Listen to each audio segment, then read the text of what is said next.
Our agenda for this morning. Let's see here. We have Tori Anderson, who will be presenting from Norway via Meet Echo. If you have something you'd like to hear Tori say, stand in the mic, otherwise he won't hear you. Then we've got Fernando Gaunt and Mark Lubeck, Prefix for IPv6, and a couple of short presentations that people basically want to get some guidance from the working group where to go with their documents. So before we get started, any agenda bashing changes people would like to make? Mad scurrying to the back of the room. Okay. With that, Tori, are you online? Tori, tell me you're online. I'm here. Can you hear me? Yes, we can. Oh, wonderful. Okay, so I've been told that you need to control my slides because I won't be able to do it myself. Okay, we got it. So what we've got is one deck for all three documents. Tori, ball's yours. Right. Okay, so we can just hop on to the next slide, I guess. I'll start by talking about the SIIT EAM draft. And that's a new draft. And it's basically an extension to RFC 6145. If you go to the next slide.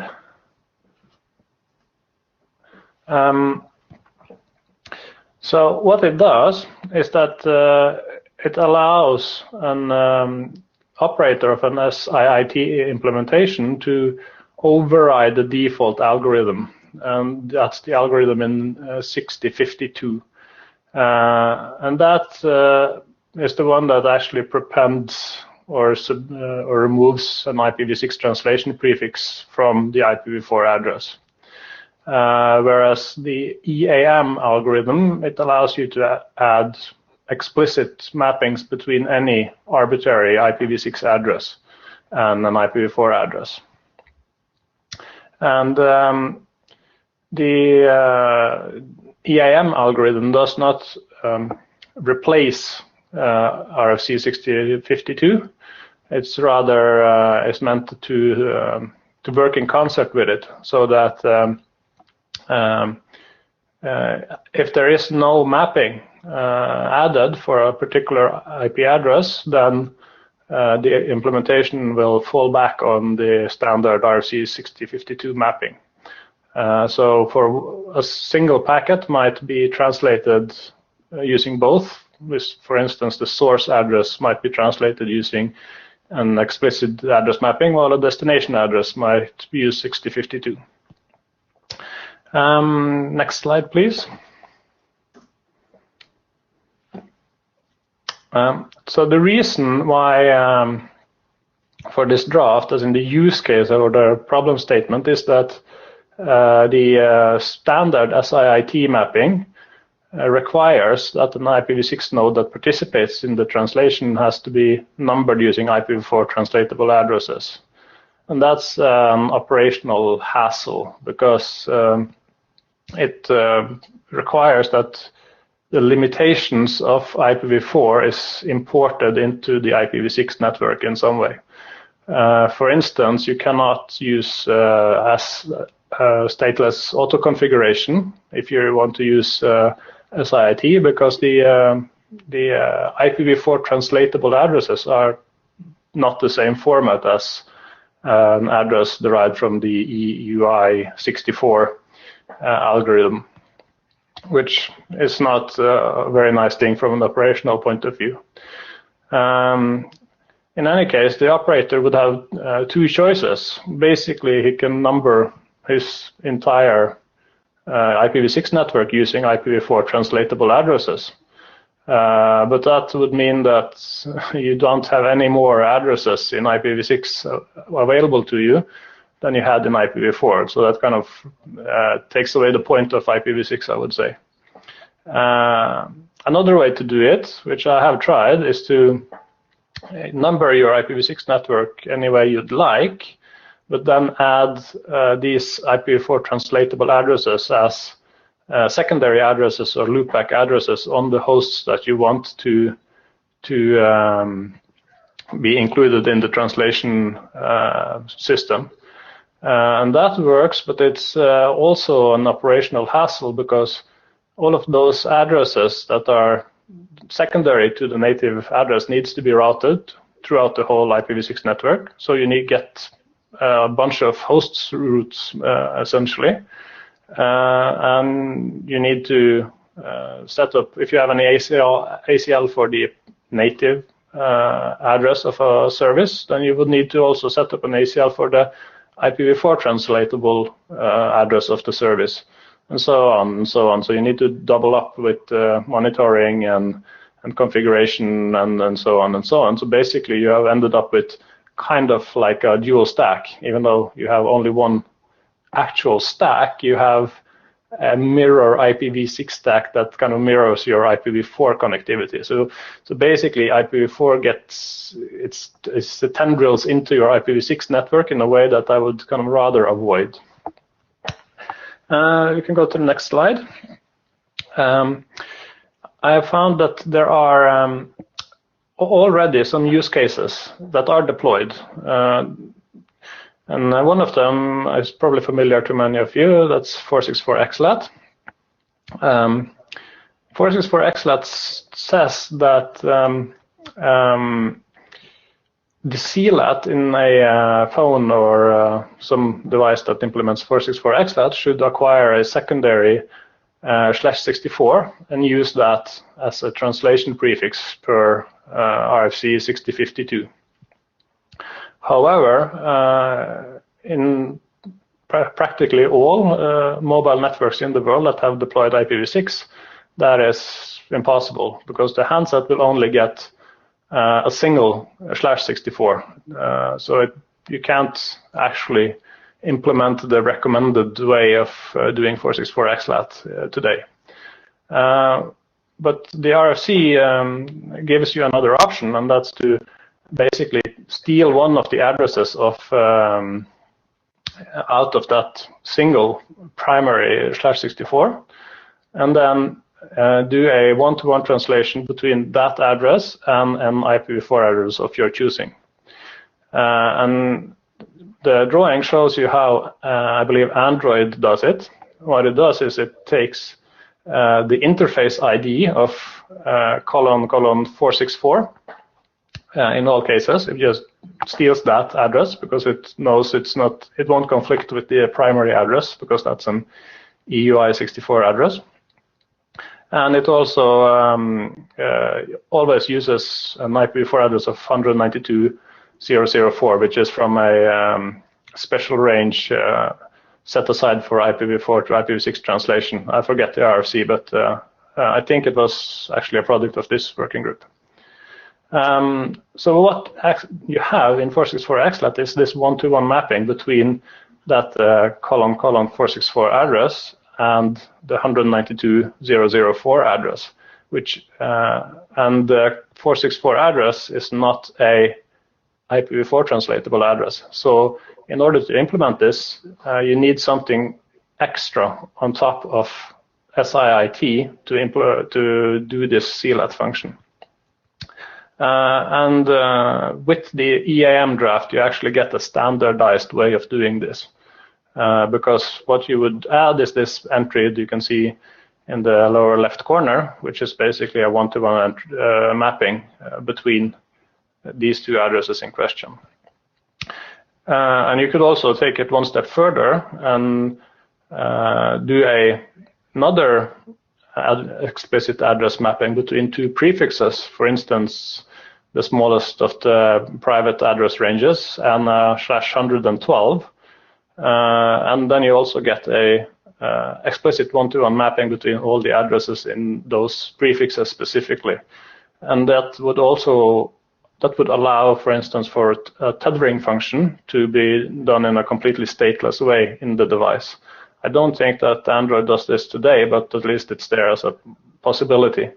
And that would mean that the tethered host would only go through one stateful NAT instead of two, which is common today. Next slide, please. The other use case that I found that has already been documented is IVI.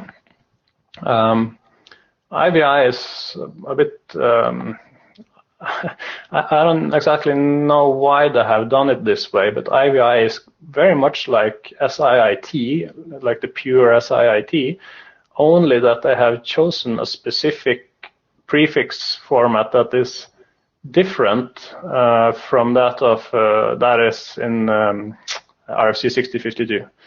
So they put the 32 IPv4 bits in a different location, so it's incompatible with a standard SIIT. I don't exactly know why, but there it is. Since those 32 bits are contiguous in the IPv6 address, you can do this with an explicit address mapping as well. So you would actually do a mapping between the whole IPv4 address space and that 40 bits prefix. That is the IVI translation prefix. So if you have a SIIT implementation that supports the explicit address mapping draft, and you want to do IVI, then you have everything you need. But as with 464xlat, you cannot do this with plain SIIT. Next slide, please. And that's my draft, the SIIT data center draft, which I'm going to talk about in a few moments more closely. So you should probably pay extra attention here because I want to be going through this again. The SIIT DC draft allows you to, or describes how you could build a data center network, or really any IPv6 network, but I'm focusing on the data center use case.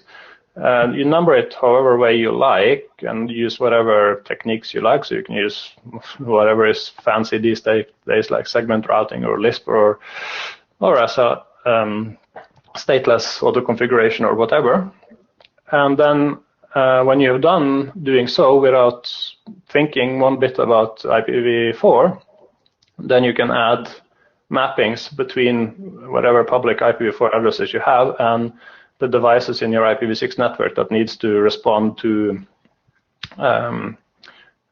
connections from the internet. So basically, if you see the probably a web server that's up to the left in the IPv6 cloud, it has an : 80 address, which is what IPv6 as a native IPv6 clients will connect to.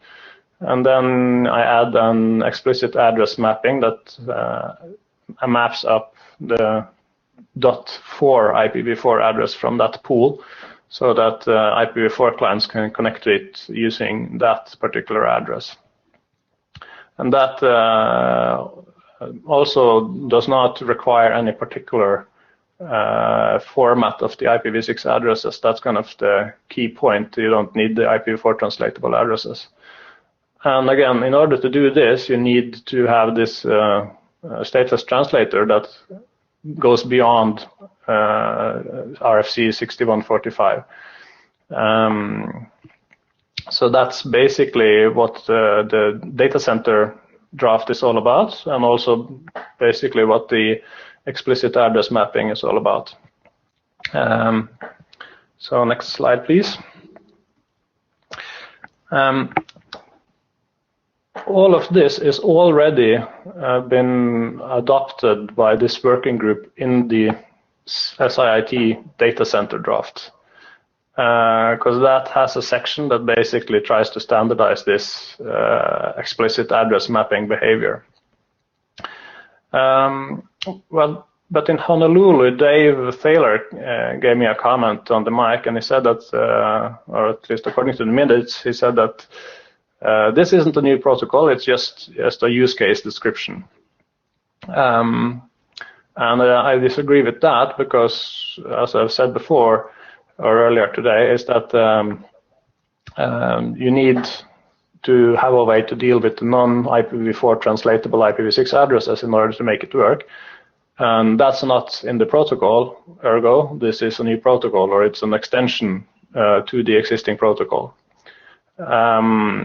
However, his comments had me thinking about what is actually the use case part of it here that I'm trying to do, the data center stuff, and what is the protocol stuff, which is these explicit address mappings between IPv4 and IPv6 addresses. And I realized that it's not, or the functionality, the protocol functionality is probably useful beyond the data center use case that I'm working on. In particular, or case in point, the 464XLAT and the IVI use cases. So I'm thinking that it was probably not a good idea to put the protocol stuff in the data center draft. But I think it would be better to have it in a separate draft, and then the data center use case can just build on that. So that's what I'm going to do now, is to ask if the working group will adopt this draft as a working group document, because that would allow me to basically take the same stuff out of the data center draft and move that draft forward as a non-proposed standard document, and then keep the protocol update in a proposed standard document, which would be this draft. So I don't know if you want to do all of this at the end, or if you want to do it now. Lee and Fred, you have to chime in on that. Yeah, I think you may probably want to have, let's go ahead and continue. I do think we wanted to definitely give people a chance to ask questions, make comments. But it's up to you whether you want to take questions on this, just this part now, or you want to move on and do all three of them together. We can take the questions now if there's any. Any questions or comments specifically on the EAM draft that he was just describing?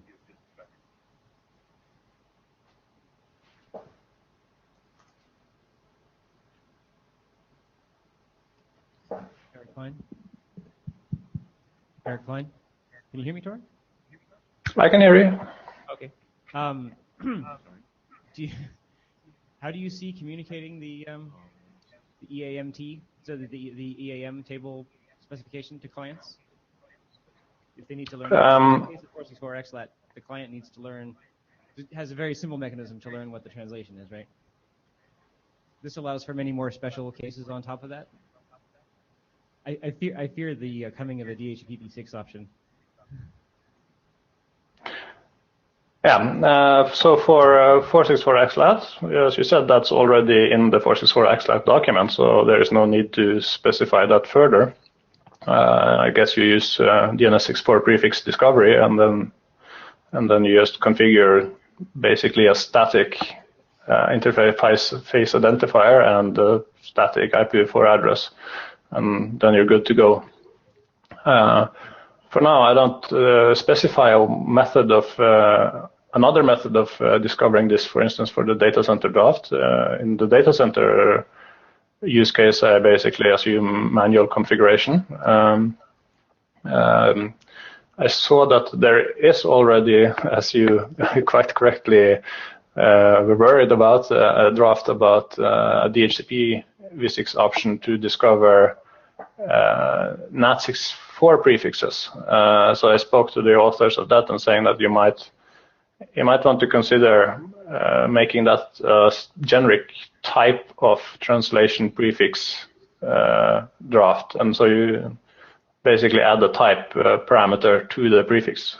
That would allow them to use that option to communicate both stateful NAT64 prefixes, which is already the draft documents, or stateless 6145 prefixes, or explicit address mappings, because all of them are basically prefix, IPv6 prefix and IPv4 prefix coupled together. Yeah, not a specific concern, just a question. Thank you. So this is just mic on? Okay, Dave Taylor. So I came into the presentation partway through, so I missed the earlier part, but I just wanted to comment mentioned me on the slide. That I do agree with your eventual conclusion that splitting it into two documents, one that covers, updating and non-IPv4 embedded IPv6 addresses and separating that from the data center use cases. So I just wanted to say that I support your final conclusion. I don't have any comments or questions about the technical aspects of that because I missed that part of the presentation. Sorry, but just wanted to get up and support your final conclusion. Thank you. Lorenzo Colletti. First, for what it's worth, Android 464xlat doesn't use : 464 anymore. It generates a checksum neutral address randomly, but the problem is the same. In order to address Eric's concern, I think that if we call this something, then there will be, then yes, we will have, ways to deploy it and DHP options for it and so on. Instead, what we could do is just call this, an update to 6052, saying that there are transition mechanisms that use non-translatable addresses as part of how they work, and just say that that's okay. An update to 6052. Well, that's the which is the address format. Well, the update to whatever RFC has the text that says, 614. Whatever RFC has the text. This is how stateless NAT46 needs to work. Or NAT64. So that's not 6052, is it 6145? 6145 defines the translation, and it uses 6052 for the address format. Right. All I'm saying is we just need to say it's okay not to use this address format for 6145 style translation. And there are, in fact, mechanisms to do it. Without defining something you will sit here. That's all I'm saying. Okay. I would argue that actually 6146. 6145 has no table. 6146 has a table and states that you can manually go to static name. Yeah, I would say that Christian Ritema at Microsoft, I'm actually one of the authors of 6052, and it was never meant to be the only format ever used. I mean, it's a format that is mostly meant to make sure that if you have an IPv4 network and you translate it, when you translate it back, you get the same thing. That was the real goal. Okay, but it's not meant to. Of course, if you have a V6 network and you translate to V4, it's impossible to always guarantee to get the same thing. It requires some state or tables or so. And we know that, and we should not make it up. So let me just respond to Lorenzo's comment. There is one existing update of 6145 already. I think that also is a product of this working group. It's RFC 6791, and that deals specifically with what happens when a stateless translator receives an ICMP v6 error from an IPv6 router that does not have a IPv4 translatable address. And that RFC says that, okay, the stateless translator can be configured with a pool of IPv4 addresses and just pick one at random from that pool in order to be able to translate that error back into IPv4. So there is already a precedent for updating RFC 6145 in order to overcome the limitation of 6052 with regards to requiring IPv4 translatable addresses. So I think that this draft tries to update the right RFC by updating. I do agree with you. I do agree with you. I think we should do this. I just don't want it to call. I don't want to call it anything. Okay, I want to call it an update to 6145. I don't want to define something new called SIITEM, which means that it's a feature. There's DHP options for it. There's deployment guides for it. We just say, look, 6145 specified an address format. It turns out that there are multiple ways that you can use stateless translation without using that address format. Here are 3 examples. The restriction that you must use this address format, if there ever was such restriction, is hereby struck from the record, period. Right, and I think that actually that's already the case, because SIIT-EAM, that's just kind of a shortcut for the draft itself. It's not meant to be a separate standard. And I think the title of the draft is explicit address mapping for SIIT. And I think I used that throughout the draft, but I'll double check to make sure that I'm actually not calling it something else, because I agree with you. So I think we're in violent agreement here. Other comments, questions about EAM? Okay. Let's move ahead then to your DC draft. All right. So next slide, or basically another slide also. Go to the status titled slide.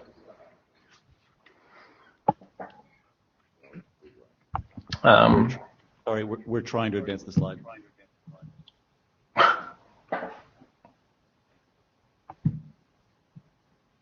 Excuse me? Trying to advance the slide here in the room. Technical. Oh, it doesn't work. Oh, okay. Yeah, you go ahead. I'll catch up to you. Did you hear that? Okay. Right. So the data center draft, basically there has been very little changes. There's some very small. There's been one new version, and since Honolulu, and it's basically to update the file name so that it reflects that it was adopted, which it was. But other than that, I've basically not done anything with it, because the future direction it would take will depend on whether or not the working group agrees that the explicit address mapping stuff should be ripped out and put in a separate document or not. So I'm kind of waiting for that. So basically that's the latest status on the data center draft. I don't know if there's any questions about this. That's basically everything I had about that particular draft.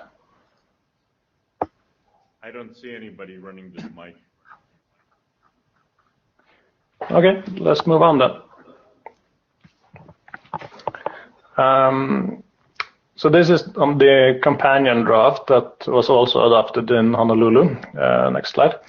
It's about dual translation, and if you're familiar with how 464XLAT works, it's very similar. It's almost a ripoff, but it's for a different use case. It's for the data center use case, where you have either you have a server which supports IPv6 fine, but it needs to run some application which requires IPv4, or you have some sort of server or device that does not support IPv6, and you want to have a IPv6 network in your data center, as an IPv6 only network, not a dual stack network, but still you will want to support these IPv4 devices at the edge of the network. So if SIIT DC is comparable with, for the data center use case, is comparable with stateful NAT4.6 in the ISP use case, then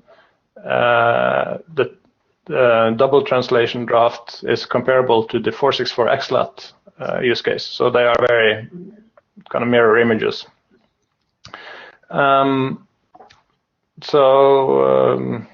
Yeah, and I also mentioned that in addition to supporting IPv4 only devices or pieces of software, you can also use a double translation to deal with application protocols that do not tolerate address translation well, like say FTP or even encrypted FTP, because you reverse the translations done by the outer translator in the host or right outside of the host, so that the IPv4 addresses are end-to-end transparent. They're the same.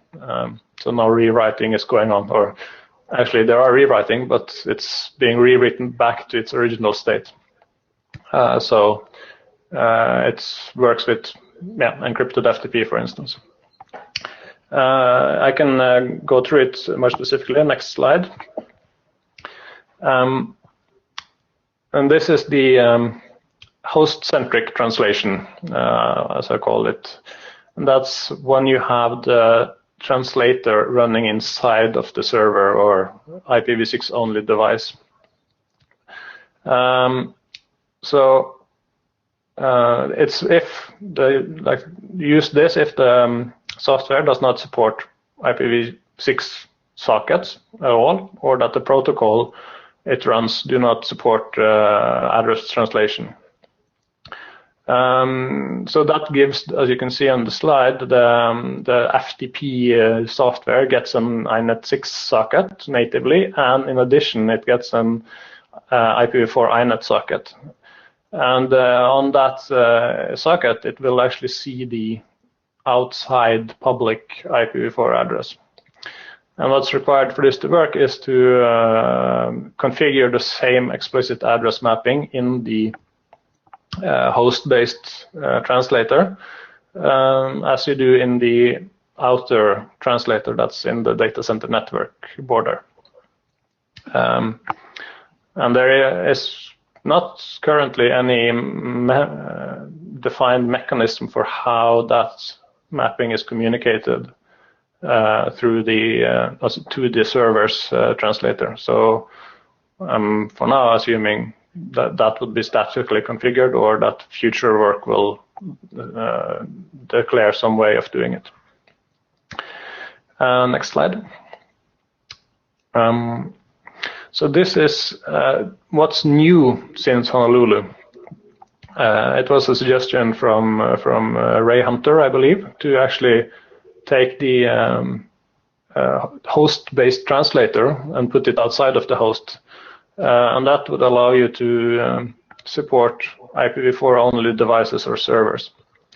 So the concept is the same, only that instead of assigning the translated address to a local interface, it will be routed out a physical interface to some network segment, and then on that network segment you can then locate IPv4 only devices.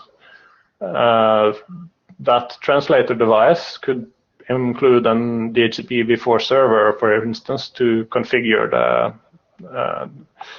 IPv4 only device, but I don't try to define how that must be done necessarily, because there is plenty of options there. And you can take the next slide.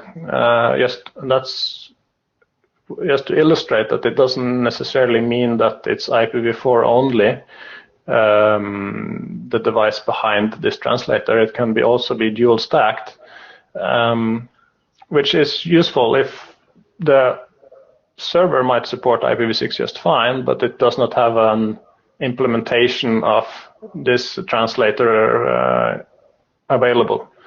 So if you have, say, a iSCSI storage RI, chances are you won't be able to install software on it, so it probably won't support the on-host translator, and then you can use this to actually give it a dual stacked connectivity. And there is plenty of ways to do this. The translator sitting in between there, it can either be kind of on a stick, so it basically dual stacks the same network segment as provides the IPv6 only connectivity, or it can provide a separate IPv4 connection, or it can even basically be like an intelligent patch cable that bridges IPv6 traffic but translates IPv4 traffic on the server side. So there's plenty of possibilities here. In any case, the basic concept is the same. It undoes the translations done between the IPv4 internet and the IPv6 only data center network, and provides the seemingly native IPv4 connectivity to the server. Next slide, please.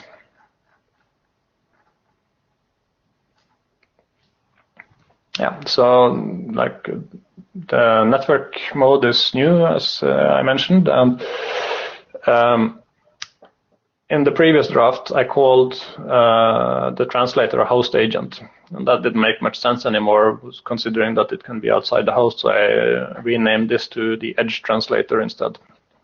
And then there's also a section about how to communicate between these IPv4-only devices inside a data center.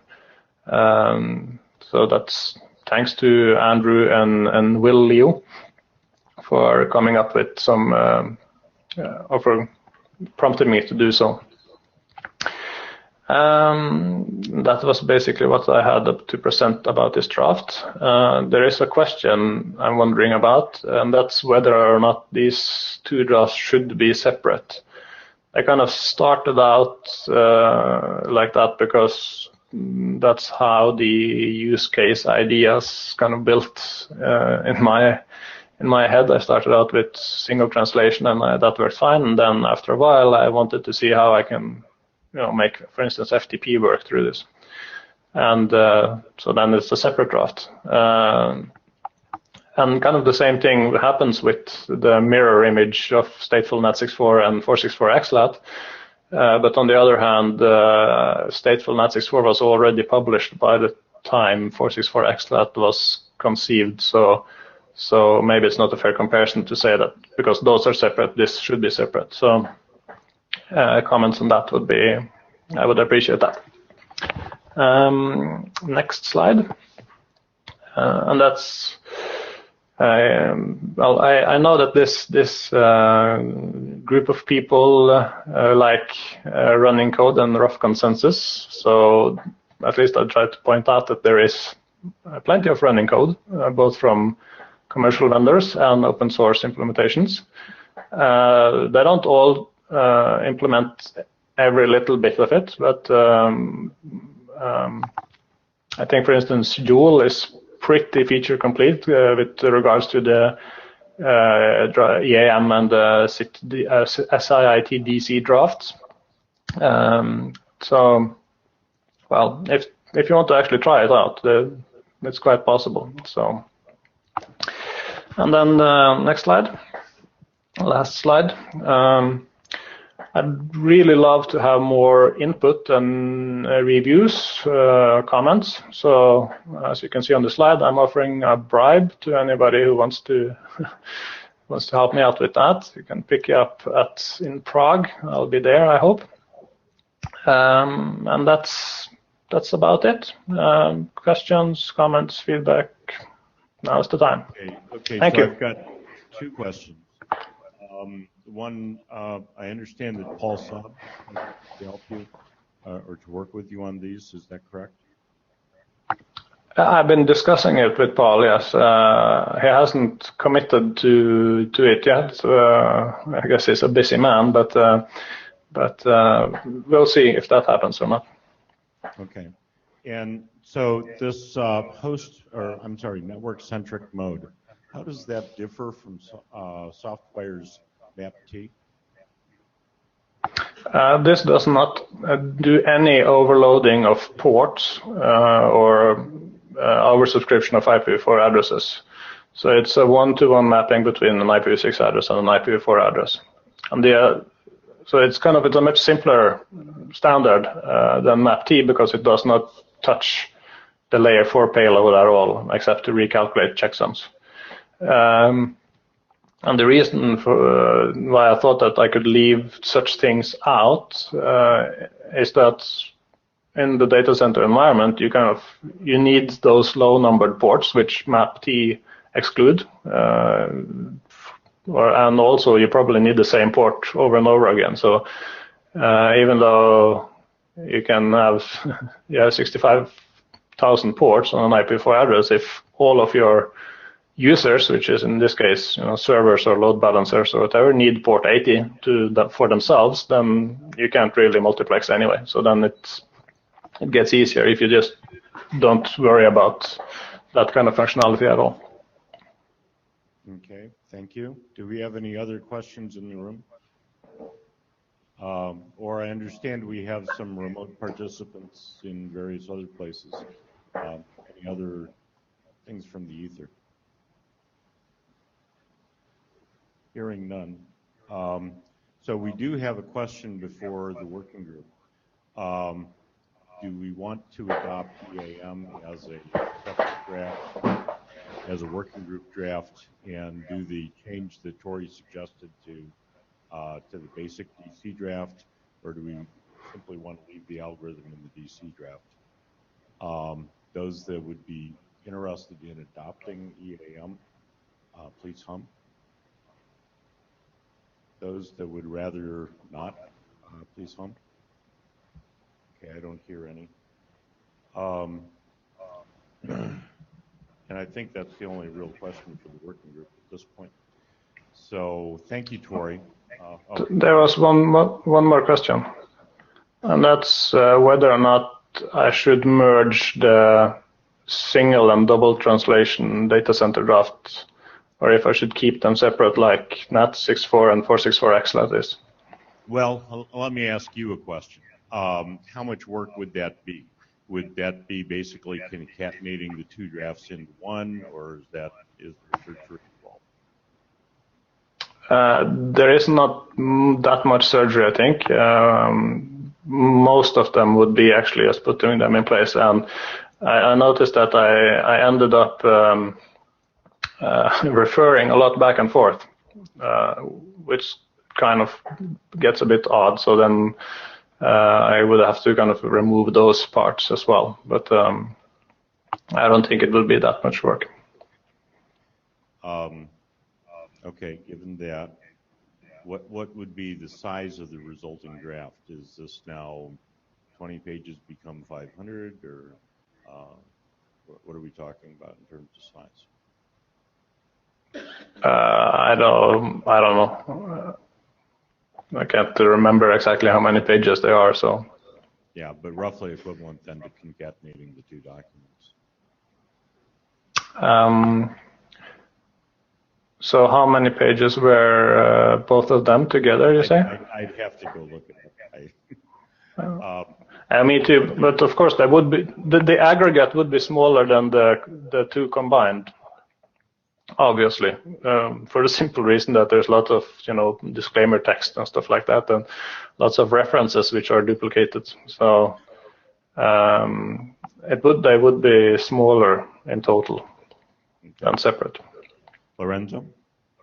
Yeah, so I have no objection to SIETEM being a separate document. Can we just call it an update of 6145 that clarifies? It is. But can we not call it something? I don't want to define a new. We just want to, I don't know, relaxing the IP addressing requirements of 6145. I don't know what we call it, just as long as it doesn't have a name that implies that this is a new protocol or a new transmission mechanism or new something. Yeah. So about the draft, it calls a mapping, an explicit address mapping, and it calls. So I would do it this way. I would have one document that says the limitation that 6145 translation must use this type of addresses is hereby struck from the record. It's gone. That draft formally updates 6145. And then I would leave the explicit mapping as an unnamed implementation detail of the DC draft, if you can. Because otherwise, it comes around with some new way to use a different type. It's different from EAM. We have to go through all this again and say, we've already defined three ways which we can use non-translatable addresses in 6145. Here's the fourth one. Okay, but if you say that it is in fact a static mapping from 6146, that's already in 6146. We've achieved your goal. Then why do we need this document? This is a conversation I had before you started. Really starting from 6145. Okay, So- you're saying that we don't need this document? I'm confused. This is a conversation that Tori and I have had.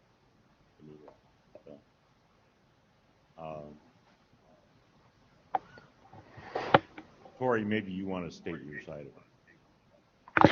Yeah, so 6146, which is the stateful NAT64 document, that defines a stateful solution. It says you need session tables, you need this. To me in email was that 6146 talks a lot about ports, and that you simply wanted to change the address as opposed to messing with the port.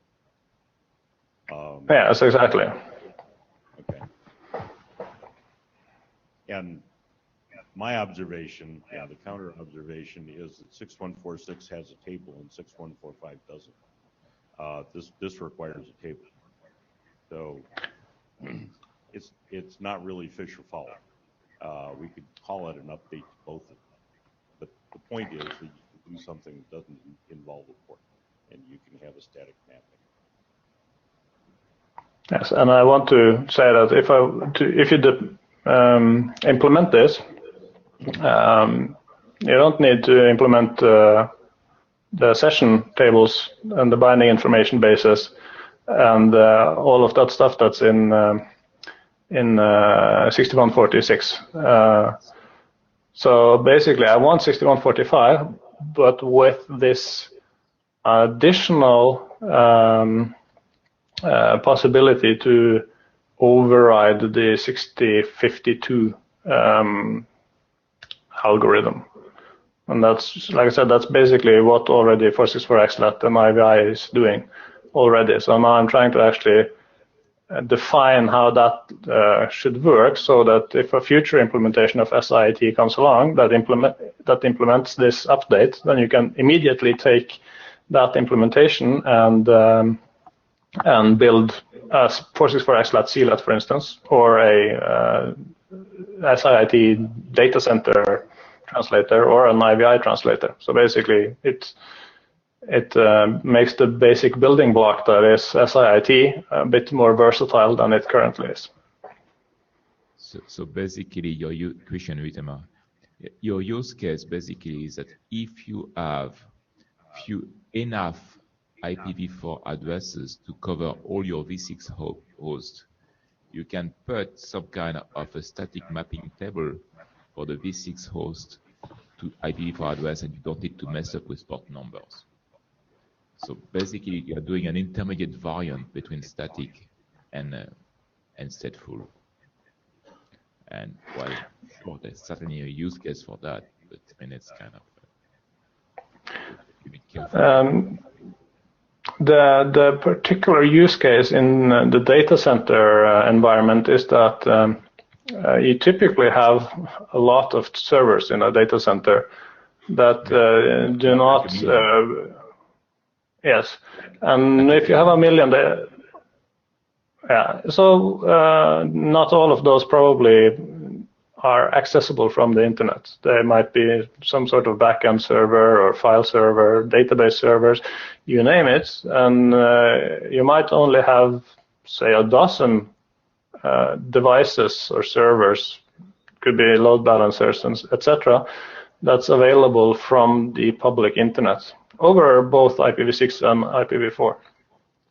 Wow. So what I want to do is to have the scaling properties of IPv6 only for all of these millions of servers, if I have, and then for those few that needs to be accessible from the internet, like the web server or the load balancer, those few I want to be able to give this static mapping to and make them available from the IPv4 internet that way.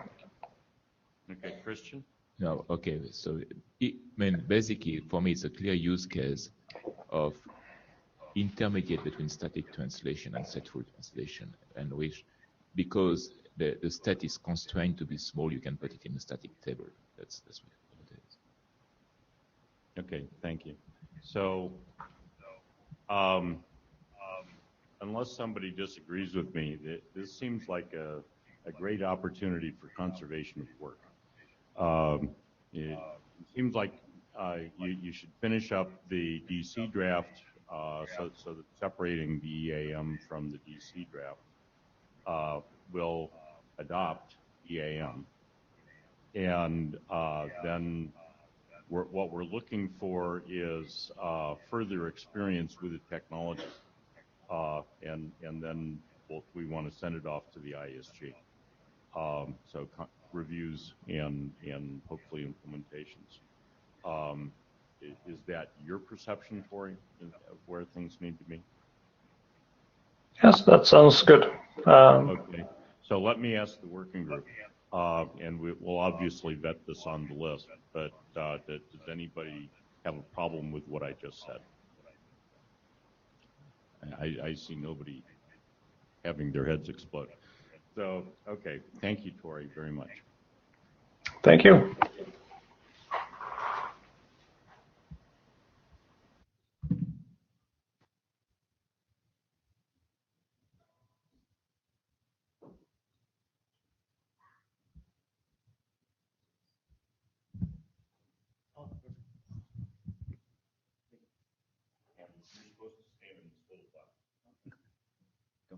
Morning.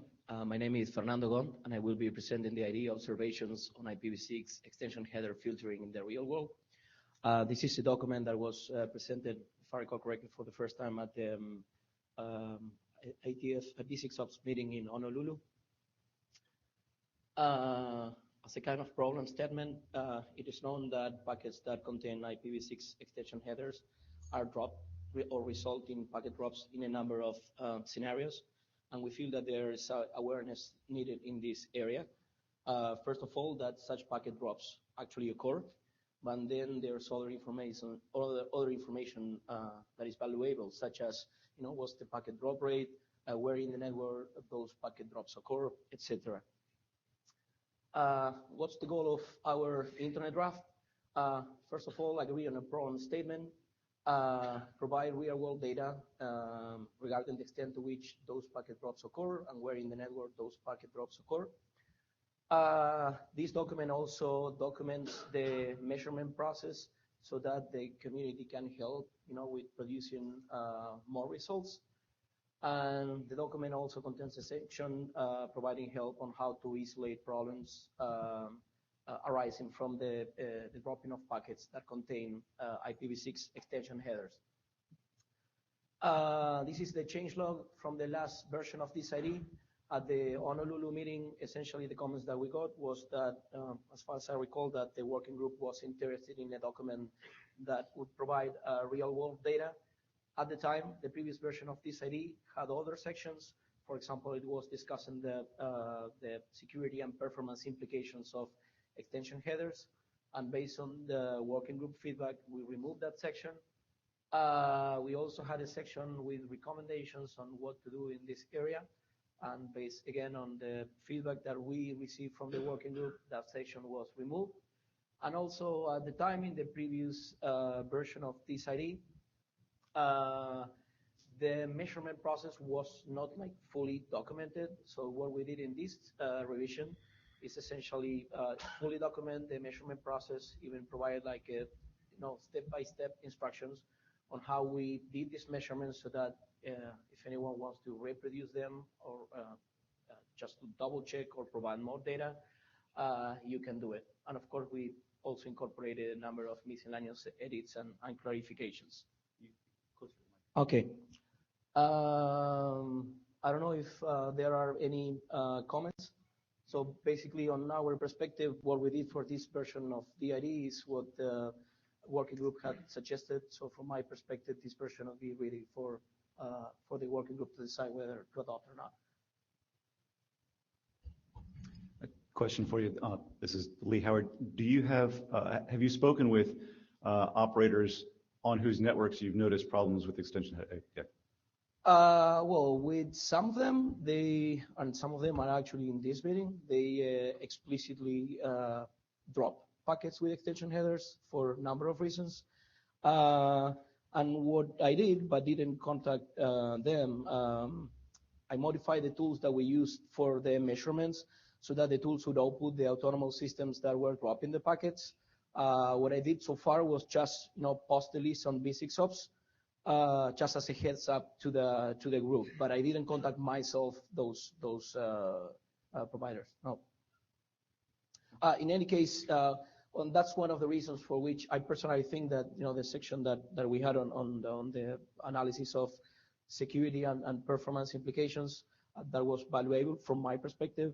That section was like a superset of the document that this working group had at the time on why operators filter fragments.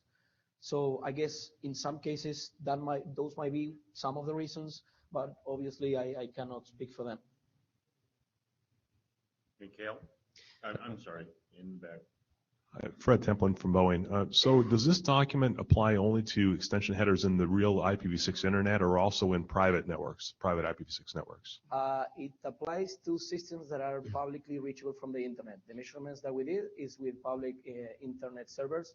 We got the list from Alexa top 1 million sites, and from that list we obtained the list of web servers, name servers, and name servers.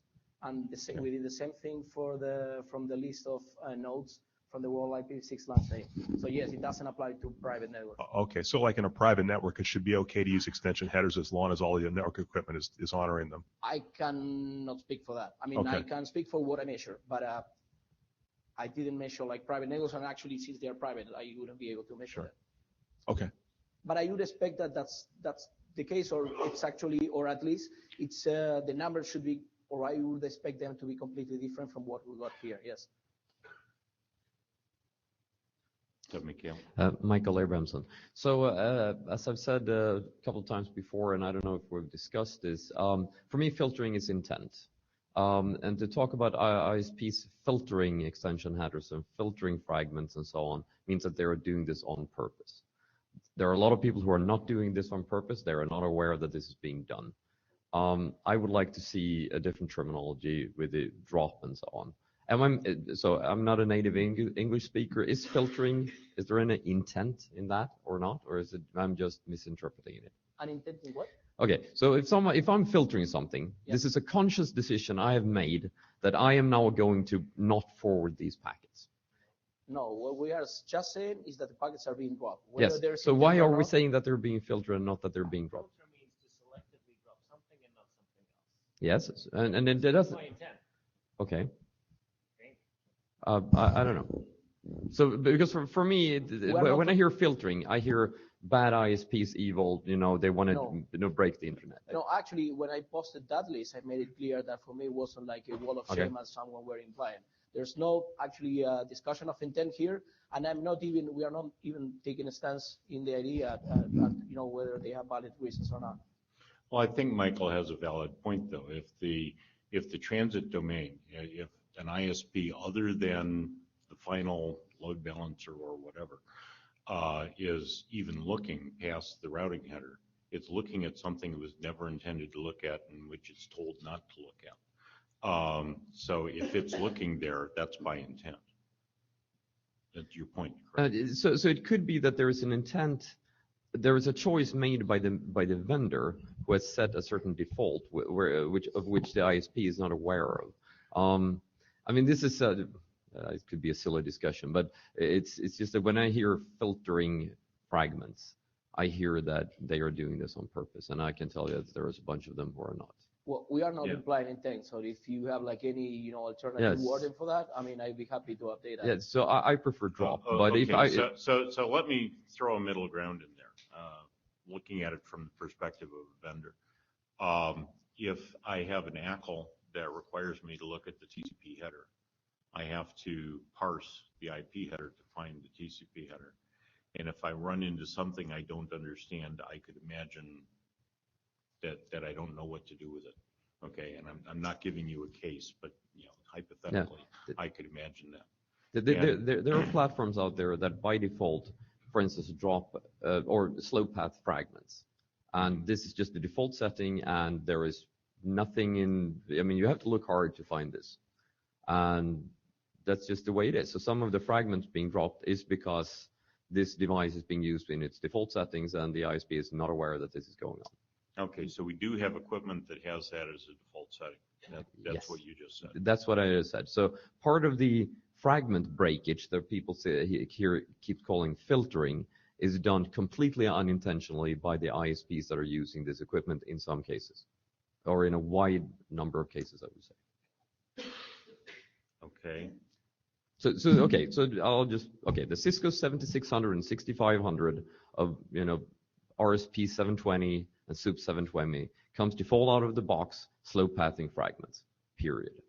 This is just the default setting. You need to change this setting if you want to do this in fast path. These are quite widely used, and I'm sure most people who are now exhibiting this behavior have no idea about this. Well, part of the goal that... No, but slow path is 10 megabits per second. So basically, if you're running 10 gigs, this is basically you're gonna drop it.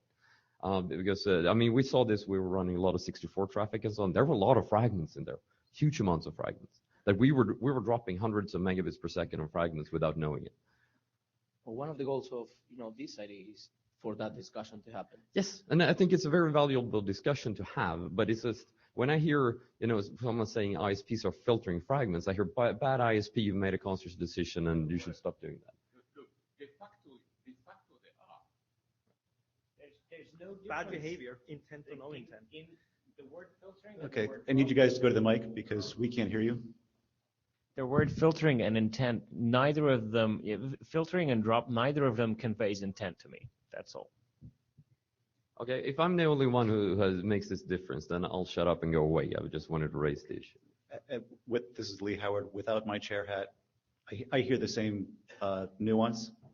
The selective dropping of packets means there's a selection going on. Yeah. That's how I hear it. This is probably good future conversation. So, Ole Tran.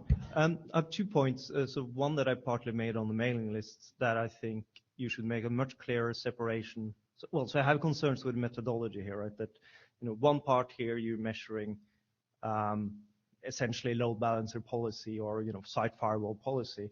And that to me isn't so interesting because that is going to, we're never going to convince, they know their service and they're going to filter the packets and that's with intent, then it's perfectly fine.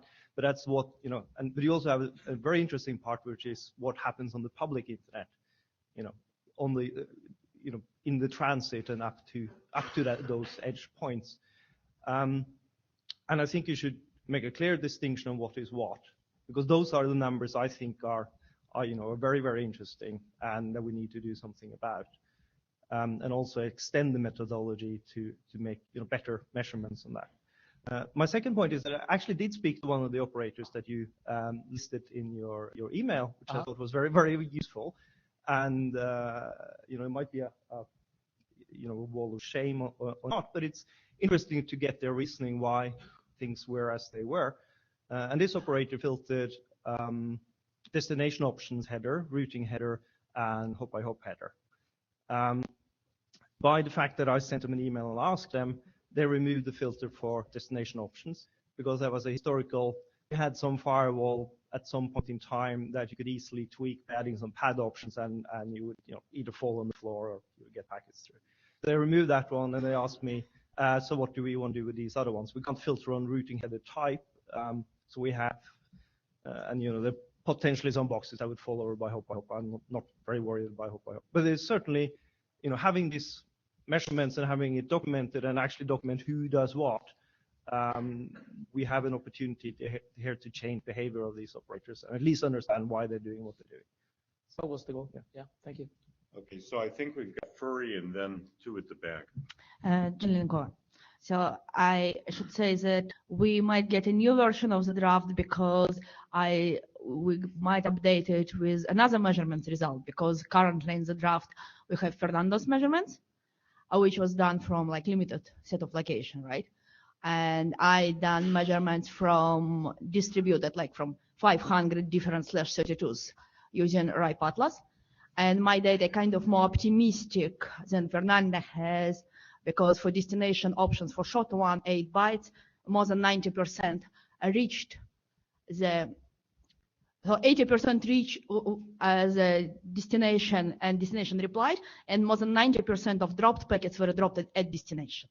So basically, we do not see so much filtering on the transit path, on the intermediate ISS. And another interesting thing, I think we still should update the draft and probably discuss possible reasons to filtering, as it has been mentioned. Yeah, it might be decision made by operator, or it might be hardware limitation, it might be something else.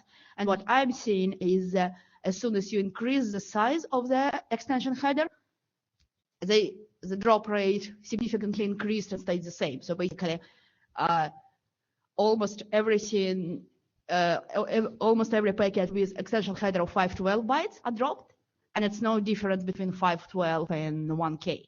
So I assume a big part of it is due hardware not being able to look deep enough, and this might change over time. And answering the previous comment about is it okay to use extension header in private networks?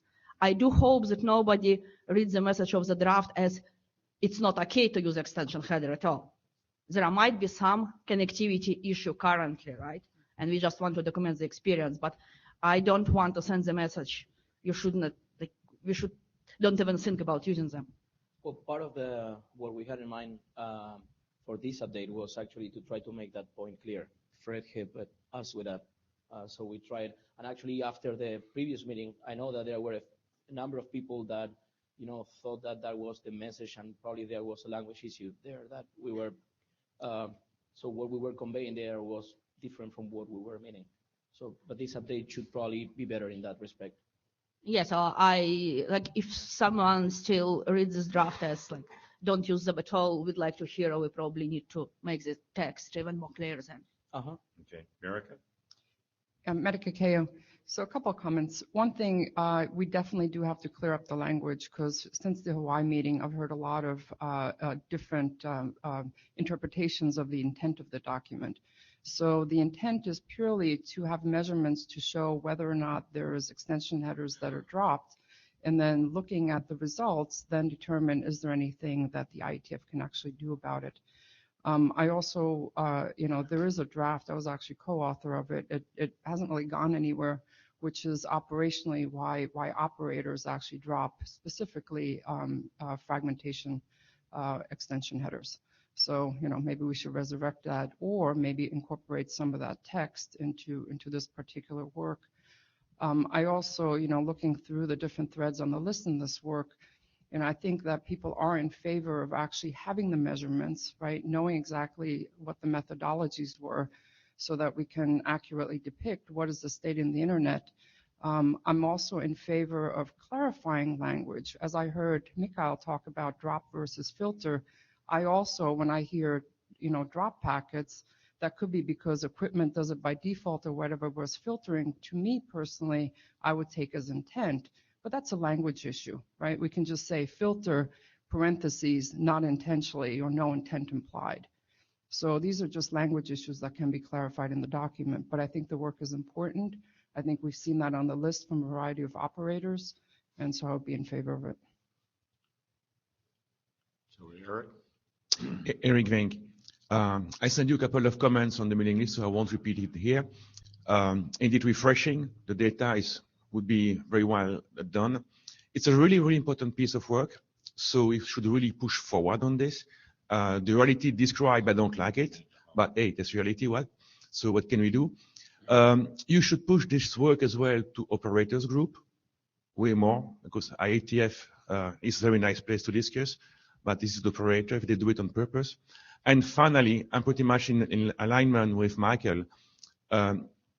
Filtering for me is an explicit action, while we name the title drops, we'll be fully fine with it. But good job again, right? So continue. 2 comments about that. When it comes to the wording that we use, I mean, we didn't imply intent, but if that is not clear, we can clarify in the next revision of the ID. And when it comes to taking that to the operators community, in fact, we did. I think Jen presented that at right? I did the same thing at the LACNOG and LACNIC meetings, and we also posted like the ID on Nano and presented a few times at IEPG. Yeah. Okay, super, thanks. So, Jelenko, yes, I presented at a tribe, operational community. And again, we have to be very careful what we are saying, because I got immediate response. Yeah, you see everyone filtering them and you filtering them. So let's forget about extension headers. And it's not a message I want to send out. Yeah, Lorenzo Colletti, I would agree with the large number of people by now who have said this might be intent, it might not be intent, and we need to say here, if we can, that people may drop this stuff for very different reasons. Ulu is saying content networks drop this stuff because they don't want this in their service, and that's different from ISPs dropping this because they're transit and they should be beholden to carry the packets. Well, content networks wouldn't want to drop this stuff, but like we have no choice. Until the last piece of hardware that doesn't support, filtering statelessly goes away, because our hardware can only look at the first extension header, then we have to drop this stuff. Right? Any extension header, right? Our hardware can tell us it can look at the first extension header type, and that's all it can do, right? So it is completely unable to look at a TCP packet that's 2 extension headers in. Can I just ask you a question, Lorenzo? So why would you ever accept an extension header that you had no service sitting behind supporting? I mean, why would you have? It would be like, why would you accept SCTP if you didn't have anything applied to SCTP behind that load balancer? Consider something like Google Public DNS, which needs to be able to talk to external DNS servers that send replies that are DNSSEC signed and therefore require fragmentation. Wouldn't it be nice if we didn't have to hack around that and we could just use the device's stateless firewalls in the way that supports this? I think fragmentation is a part of the RP architecture, but more arbitrary routing headers, various destination options that wouldn't make any sense to you unless you supported them, hop-by-hop options. Would there ever be a case where that would make sense unless your back-end systems actually did something with those? Right, but right now we don't even have the option of making our back-end system support that because the packets will never arrive. So yeah, so that's what I'm saying. I think we kind of, a lot of us agree on this. It seems that we do need to say, look, some of this is just unavoidable due to hardware limitations, and these are the reasons. And what happened to Ron's draft where he said you must be able to look, this many bytes into the packet? Yeah, Joel Yeagley. So, I mean, my particular experience with that is, I have various kinds of hashing problems, and one of them is that if I can't find that L4 header again, then it's going to hash to a different server, and the result of that is, like, even if I didn't drop it, it's no good to anybody. So, yeah. I mean, yes, there's a small but non-zero probability that it will actually arrive at the correct server. So if you do it enough times, like maybe try it sending several million packets, maybe you'll get one.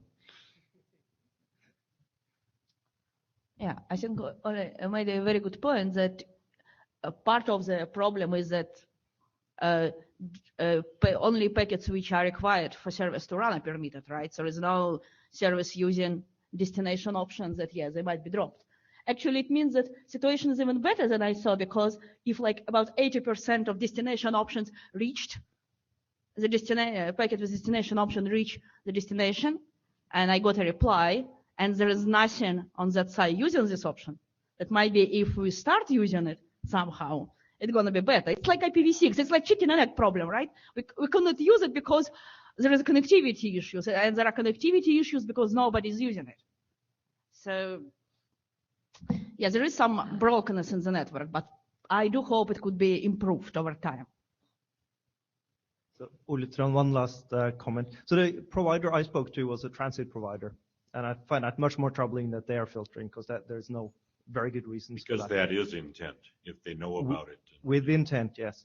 But they are willing to engage in the conversation, so we'll see what comes out of that. So that's why I'm very supportive of this work, and I would support adoption, but with a very, very strong caveat that this document doesn't say what it says now, which is essentially you can't use extension headers on the internet. And I do not, with a 6-man share on as well, I mean, that is not a message we want to send.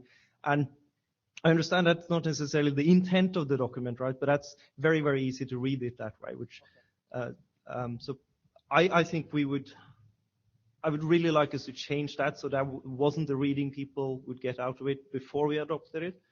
If you have like any specific parts that you think convey that message, just let us know. I mean, that's not the intent, so that's what I'm saying.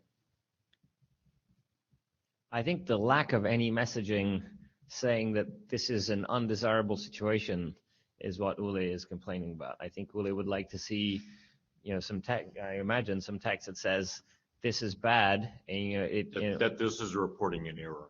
Yeah, it's basically this draft is attempting to measure an unfortunate state of affairs, which is a bad thing and which we are trying to fix. Okay. Yes, so operators. Yeah, I want to address this comment because Fernando had specifically asked me to take a look at the draft, and those are specifically the language issues that I'm trying to address and help with, because that is not the intent. I can see how some of the intent could have been implied, so we are actually working on the language to show that this is purely for measurement. This does not imply that extension headers should not be used or, that they should be dropped, and so, we are addressing this. But I think some of the numbers and the way they're presented today can be used by operators to justify, well, everyone else is dropping them, so I'll do that too. And then that cat is out of the bag. It's just like we do in the forwarding part for V4. Is it 0x45? Fine. If not, we drop it. And that was IP options gone. Okay, so let me try to summarize and bring this to some closure. We've had several comments about intent and filter and drop. May I suggest that you just globally replace filter with drop?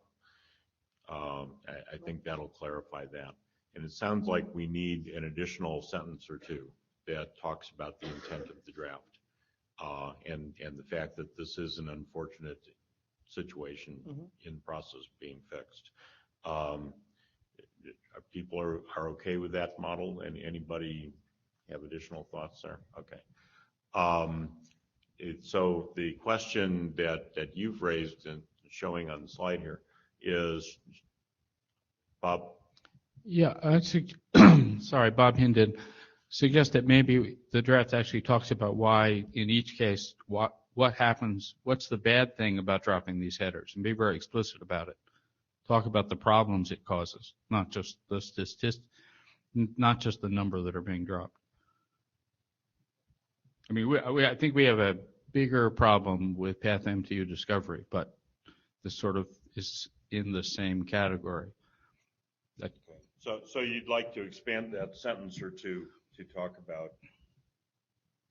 Right. We actually want the network. Yeah. What are legitimate uses for these headers, and by dropping them, you break this. Okay. Lorenzo Colletti, in my experience, that's actually counterproductive. When you tell an operator exactly what breaks, they say, oh, we don't support any of that. And they say, like, we're fine to drop it. Instead, you need to create a situation where, for example, the breakage might be unknown, in which case, or future, or in which case somebody says, oh, yeah, but I don't understand this. Maybe it's going to break in the future. Let me do what the document says. So I don't know that because the fact that these extension headers are being dropped today and the world keeps on turning already by itself might suggest to such an operator that there's no problem, right? So we need to sort of, if we do enumerate problems, we should make sure that they're concerning enough and unknown enough and scary enough that somebody does something. Okay, cool. So the remaining question before the House on this draft is, do we want to adopt it as a working group item? So that's a binary question. Let me take two humps. If you want to take it as a working group item, please hum. If you do not want to, please hum. Okay, thank you. So we then have one other thing that Marika brought up from the back of the mic, which is the fragment drop draft. Warren has brought that up a couple of times. Do you want them to bring that back to the working group for discussion, Marika? I have a comment. I was just typing to Jen's comment because, listening and typing at the same time is kind of hard. But my recommendation actually is that resurrection of that document is more to look at the text and possibly bring that into this document, because that document is specific to only dropping fragmentation headers. And so, that needs to be looked at. But I would recommend that we at least look at all the work that was done there and see whether or not to extend that to all kinds of extension headers, why they're dropped, and having a separate operational document as to why. As opposed to bringing it into this draft. Yeah. And violent agreement on my part. I wouldn't want to bring that into this draft. But my question for the assembled crowd is, do you want to resurrect that draft and discuss that? So, Lorenzo? As I think one of the authors of that draft, we got hit by so much flack when we presented it that, You're not inclined to do that. No. Okay. So we got substantially more criticism than this draft is encountering for the same reasons, even though we thought we were just presenting a situation. And I think what is saving this document from that barrage of criticism is that it actually provides data which nobody can argue with, which we didn't have. We just referred to third-party data. But I don't have an opinion if we put it in here or resurrect the other one. Maybe it's better to keep it in here, so that we only have to deal with one document. Question regarding the formatting there. I think Fernand's draft, the main value is that it provides a measurement methodology and the result of the measurement. And there is value in that because if the measurement methodology is out there, plenty people can use it. Like, for example, in the US, the FCC can use it to measure network neutrality issues and all kinds of applications like that. So it has value per se. And I would be a bit reluctant to have this is how we measure it and this is what you find, commingled with pronouncement about what is desirable and what is not. Well, I think the question of what was desirable or what wasn't is that people are finding in the document, and what I found in the previous version of the document was an explicit recommendation. As a result, don't use extension headers. And because of that confusion, there was a call to say, we're not trying to say that. Yeah, yes, and that's a way of being neutral, and I understand that, and say basically the result of this state of affairs is that people will observe unreliable results, and that should be fixed by fixing the problem, not necessarily fixing the solution. Yes. Lorenzo, I do think the charter is that we provide operational guidance, not that we do measurements. So I think we should do that.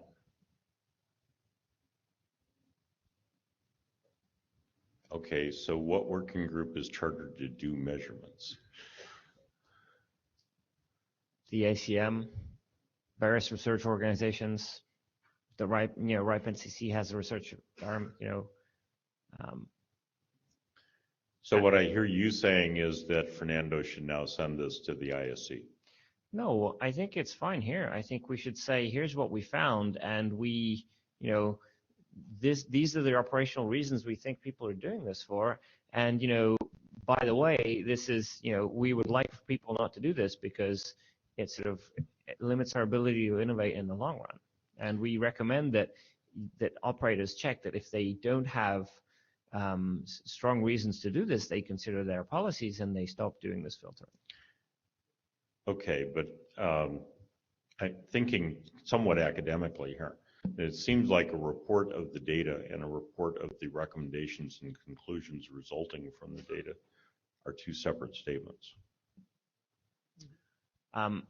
If that were true, I would argue if that were true, our draft wouldn't have been targeted by, nuclear attacks, right? The one where we said operators drop fragments, it was a carnage, right? And that's because people had exactly this concern.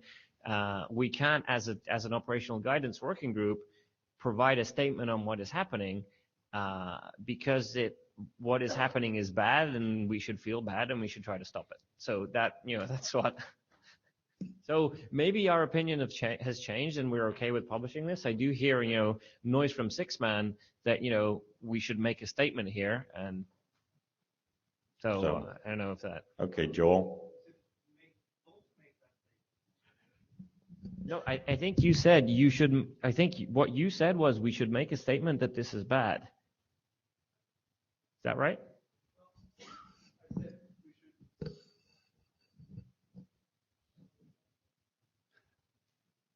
Of course, what I said in my own head and what actually came out of my mouth is not the same thing. But what I tried to say is that we should not make a statement that could in any way people could use to justify dropping extension headers. We agree on that. And a zero statement that we say nothing also says that, right? Oh, you feel that that's okay? Would you prefer to have a statement that says we expect packets with extension headers to be passed, which is different than saying dropping them is bad? It's just saying this is the expectation because the protocol exists and is used. Good. Yeah. I mean, yeah, friendly neighborhood AD here. I think it's good for us to channel what we would like to have happen, right? I mean, if you don't, I mean, I think this is not. While we have questions as to whether the text should be valued neutral or not with respect to you're a bad person and you're doing a bad thing, I think there's more utility in a statement that says that we are the IETF and we see this as a problem, right? And that's a useful thing to include along with the data. And so I think capturing what you want to have happen as part of measurement is, I think, important, right? Because you have to start somewhere, and part of that is an expectation of how things are supposed to work and a hypothesis that caused you to go out and collect the data. So I'm detecting some circular behavior here. We actually talked about adding that paragraph earlier, and we all agreed to that. Yep. So what are we talking about? Yeah, I think we're okay with that. Okay. My impression is that this discussion is relatively convergent, and we can probably. Yeah. Okay. To that point, Jared, you made a face a minute ago. Did you want to make that face at the mic?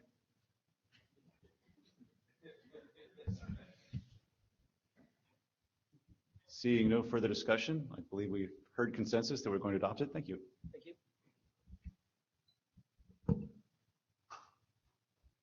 Okay. No.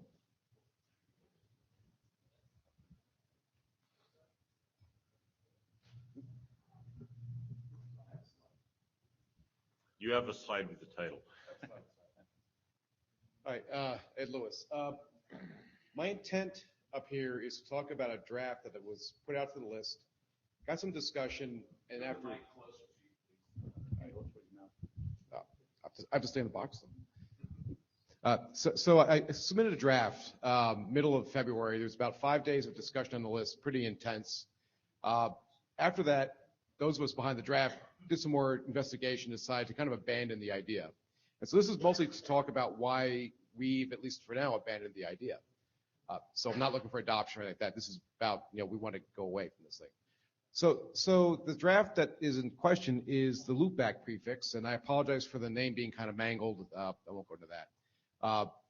But the idea was, can we get more loopback addresses in V6? And the rationale for this was, I have a use case, and the use case is solved in IPv4 a certain way, so why can't we do that in V6? That's kind of the premise for all of this. And we did V4 is we took an IP address, which had we wanted two properties. One was you would never send a packet out or of the node, or for whatever appropriate terminology you want to use. It would go nowhere. You wouldn't go there. And if you went somewhere, you'd not get to where you wanted to go. We wanted to cause a break in that connection for a certain reason. Two, we wanted an address that would make people say, what is this? And do a web search and find out there's a whole lot of reasons why you got this address. So people who don't know what they're doing, go nowhere, don't lose data, and then we'll go and find out what they need to do to fix their stuff. So in V4, we could do this. We had plenty of V4, we have plenty of loopback addresses. In V6, we don't have that option. So we thought, well, great, we'll just get more V6 loopback addresses, and that should solve the problem. So we put an idea out there. First thing we ran into was someone had previously done the same attempt about 1.5 years earlier, and that went nowhere too. Bad precedent. I read through that. I realized that there was a point, there was a reason why it kind of went nowhere ultimately. So we thought, well, maybe there are some other reasons. What other use cases are there? Our use case is kind of a small thing. It's not necessarily worth changing the world for. But what about the other ones? So we looked around, and there were two use cases we had in mind. One was, back in the old days, we would run lots of IP addresses on loopback, so we could have many servers of DNS, that's our favorite area, all on port 53, and so they could talk to each other. So I thought, great, what if you want to do that? What if you want to have multiple services, the same port number, same machine for education purposes, for talking, when you don't have a network, you want to demonstrate things or testing or whatever.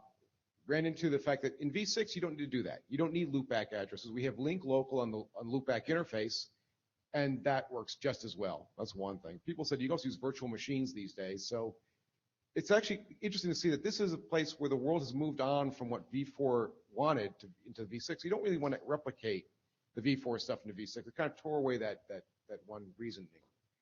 The next thing that came along was we observed that there were the DNS black and white lists, the RC 5782 that was written 5 years ago, where people will put into the DNS information about whether or not you want to basically accept spam or not accept spam or mail from people.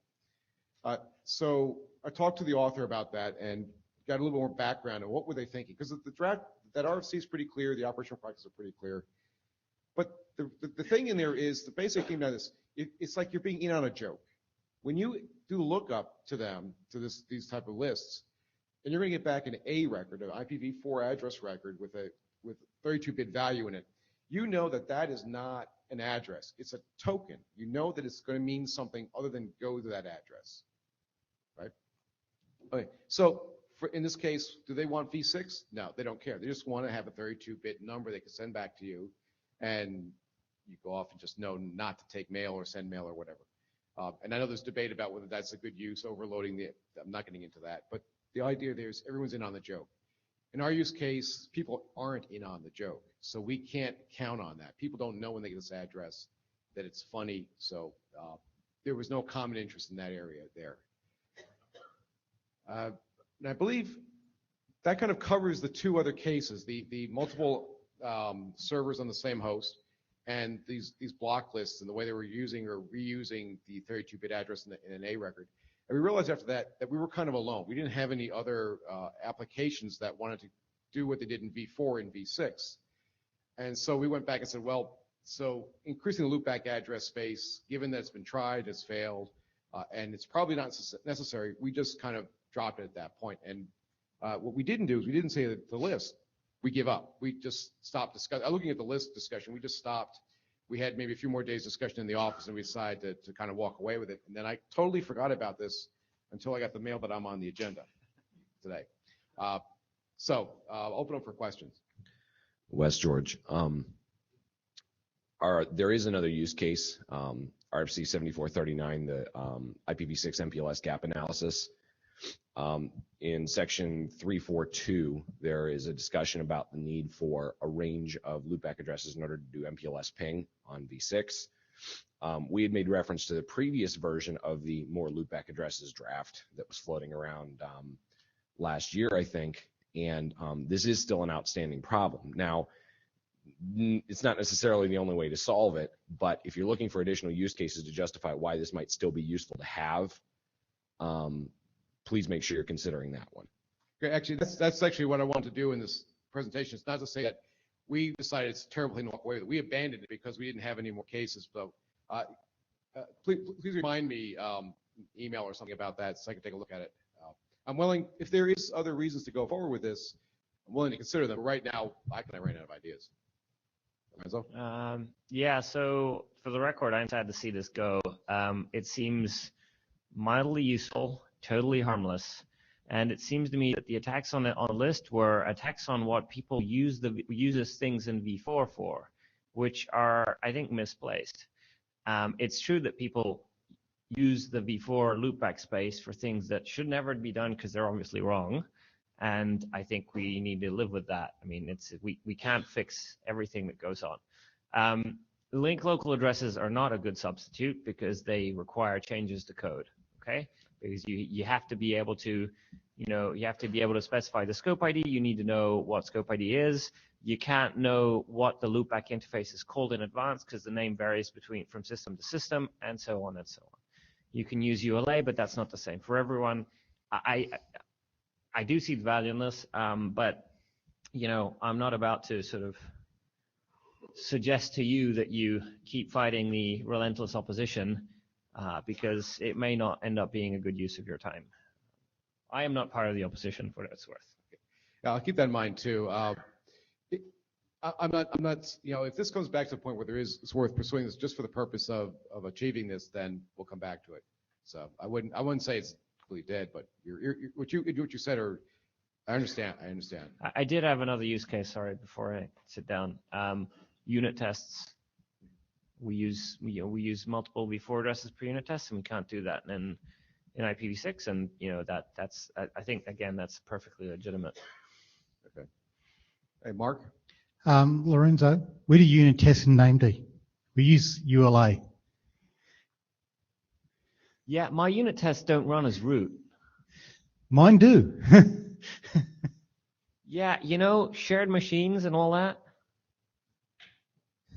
Okay, so I'll go back and I'll look at some of the more use cases. If there seems to be another motivation, another good way to go forward, we'll come back to it. But right now, for the use case I had in mind, my motivation, my selfish motivation, we're still trying to figure out what we're going to do about it. But we will take this into consideration, and we may come back because part of the motivation was we thought it was a good general solution out there, not just to solve our stuff. So we'll look back at that. Okay. So great. Thank you.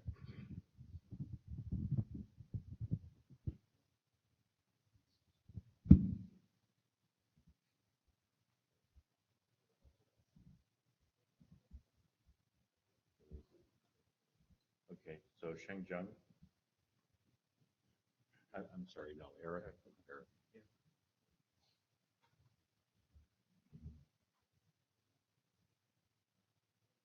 For a while, I was afraid that I'd been nutted from a Dutch name to a Chinese name, but no, I'm still there. Okay, anyway, a quick one.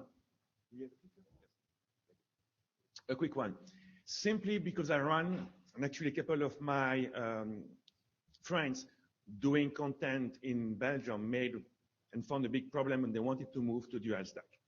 And I think it needs to be documented. So quickly, a refresh for you. You know that HTTP is stateless, so everything that you need to go for a long-term transaction like e-shopping or whatever, basically you use the term cookies basically to store some state into a backend database. Pretty obvious. How it works, for instance, you have John Doe on the left, the server on the right is simply sending its credential first. If this thing wants to move. Yeah. So it's sending the credential are checked, the state is inserted in the database, and a cookie generated. That's basically, as you know, a random number, which is used in an index into the database. So now, I store the cookie in my cookie jar, and I want to buy something called foo. I am sending an HTTP connection. Hey, I want to buy foo. Here's my cookies. You check into the cookie jar on the server side. You say, yes, this cookie exists. It has been validated. The user is authorized. I'm heading to discard basically device foo. And so I want to buy something called bar, Same thing, I'm sending it to another HTTP transaction. I want to buy bar, is my cookie. Cookie is used an index on the server. Identify, yes, this guy exists, is authorized, I'm adding, is buying bar to the card. Pretty simple, right? It has been working for many, many times and many, many years. Now, comes two things. CGN, they do not respect this RSC 6888, which basically every time you go to the CGN, you may end up into another IPv4 address, public. Okay? And there is also API ball, where one transaction can start with V6 and the other one could be over IPv4 because something changed in the network. So, again, right, not rocket science. So we start the thing. Okay, I'm logging at John Doe. Here's my credential, and I give you a cookie. Now, the fact is that for some security reason, and they could be valid to be honest, because cookie can be stolen by some JavaScript. And as soon as you stole a cookie of somebody, you can impersonate him. You can appear like him and get all his credentials and everything. So some server basically put into the cookie jar on the server, they put the IP address of the user as a check. Okay, and every time you come back, not only we check the cookie, but we check whether the source IP address is the same for security. So now, John Doe now has another address. Again, could be a bad CGN, could be API ball, could be going from 3G to Wi-Fi, for instance, multiple use case, by the way. So now, when you start to add foo and he's sending the cookie, the server will check the cookie, will say, oh yes, this cookie exists. It is a shopping cart, but the address is not the right one. So basically, I'm cutting down, you said, you are not authorized. And basically you break the complete e-shopping session. So, and two examples in my own country. So, and just to tell you how very unnerving and annoying this stuff is, I'm from Belgium, where we have about 30% of IPv6, but little content. And we've got banks, for instance, on newspaper that want to move to V6. But then they're facing this issue. So in this case, this is Dutch from a Belgian bank. It says basically, error technique, right, security issue. Pretty clear. And the other one, this one is in French. Because as you know, we have two languages in Belgium. It simply says you're being disconnected because the cookie is not more recognized. And that's what I said. That's really annoying because service providers, content provider, when they do their small home test, you know, with WBU6 or something, everything works. They start production, it works, and then you get a couple of users having problems because they do API ball and they start V4 and V6, and the cookie is no more respected there. And it takes a time for InfoSec to be convinced. So basically, the InfoSec enforce the fact that we need to check the IP address of the cookie, and I fully support this idea, to be honest. So what do we do for service provider? Basically, they move completely to IPv4. They refuse to do the US tag. So not really sure we can do anything there except education. And that's even if Brian RFC, 6883 talks about this, but you write it into one sentence, one big sentence.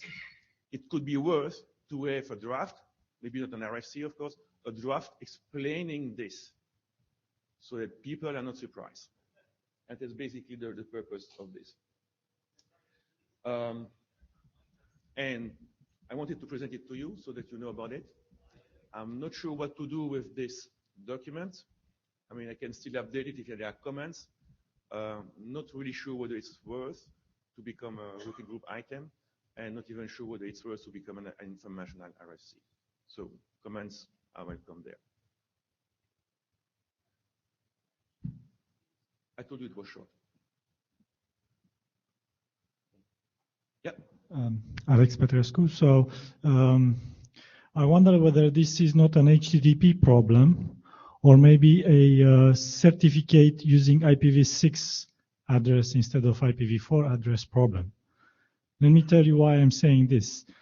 Because in Luxembourg, which is near Belgium, they use this token, and it's IPv4 only. Maybe if they make it IPv6, it will solve your cookie problem. It's one-time password. And not even sure though, because that's not linked to the first authentication, because the word authentication is done by password, one-time token, or whatever. You don't care. This is the backend system that relies on a cookie for authenticating to prove that the session has been authenticated. Yeah, but cookie authentication is weak. I think that is already known. I think banks should move away from cookies from a start, right? Yeah, we can talk about it. I'm not an application person anyway, right? So, but I see the problem there. This is Brian. I just wanted to clarify specifically the issue that 6883 worries about is rapidly rotating privacy addresses, because that is absolutely guaranteed to create this problem. You know, the other cases could be rare, but that one, if someone is running rapidly rotating privacy addresses, the problem is guaranteed. Yep, there's another case indeed, yes. Dave Taylor. So it seems like there's actually two different problems that you're talking about. One is the problem that applications are keeping IP address state in between sessions. The other one is the fact that you have non-RFC compliant things like CGNs that are out there. Those are two different problems that are really in scope for discussion in two different areas of the IETF. And so that's, it sounds like you're kind of coming to that same conclusion yourself. But in terms of, is there anything for this working group to do? Well, we could do an RFC that says be RFC compliant, but that seems to be a bit circular. The other one is just good guidance that says, yes, application layer protocol shouldn't keep IP address state in between sessions. That would be a good thing to say, although maybe it's not entirely different from the Brian Carpenter's RFC that says things should use names, not addresses, and name doesn't necessarily mean DNS name. It means some higher level state or whatever. And so that's not specific to HTTP. It's just you run into it with HTTP, but you're right, it's generalizable. And so I think that's why the apps discussion was probably relevant, because it may not be that style of guidance isn't specific to HTTP.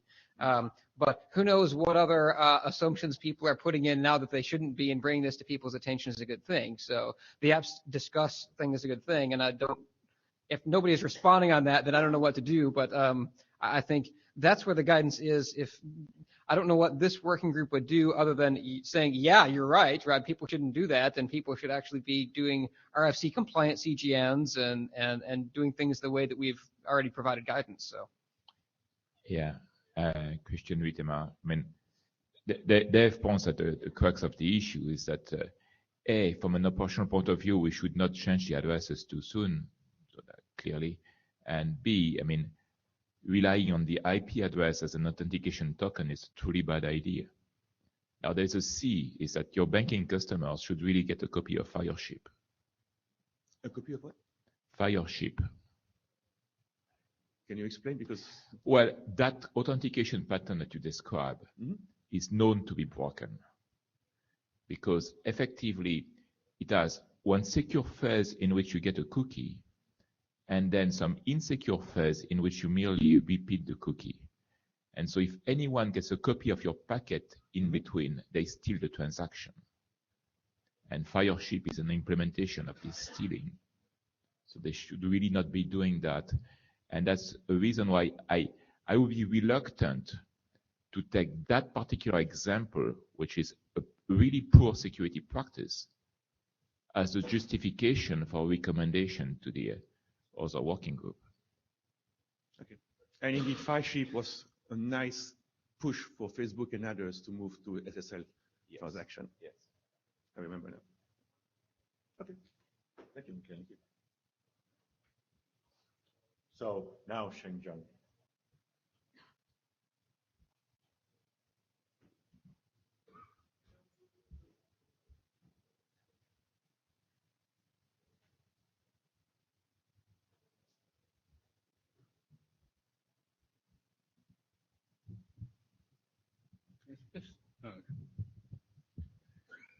Okay, I'll be quick. There's only 2 pages of my slides. Yeah, you need to be a little closer to the mic.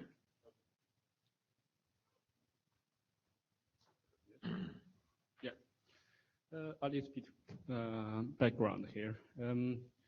actually, IPv6 allows the, multiple prefix in a single network. So, but this is, a very surprise or unexpected by many of the, network operators, either for carrier networks or enterprise networks. So, really, there are some educations to them are desired. So that's the original motivation of our draft. This draft already presented twice in the working group, but we received some pushback because originally we had the draft contents, not only the background of multiple prefix, but also the operational considerations and problem statements for further standardized work, how to fix some operational issues in when running multiple prefix. But we get pushback for that part of the contents because people already IETF is already in action to fix that those problems, and they are lying various working groups. So there's no much point to get the problem statement there, and also the operational considerations may not be very consensus there because different operators may have different requirements and may have different operations. So at the end, we seem to reach the consensus that people only want the technical background that's help, and that has some additional material for the new IPv6 network operators to start with. That's how we get the current form now. This slide shows planned updates because this slide was made last week, but we actually already upload a new version yesterday night. So I don't think many of you already did that. But this is what we already did, is we narrow the scope to be only background information for multiple prefix in IPv6 networks. And we removed the guidance contents. Problem statement already removed in last update. We also removed the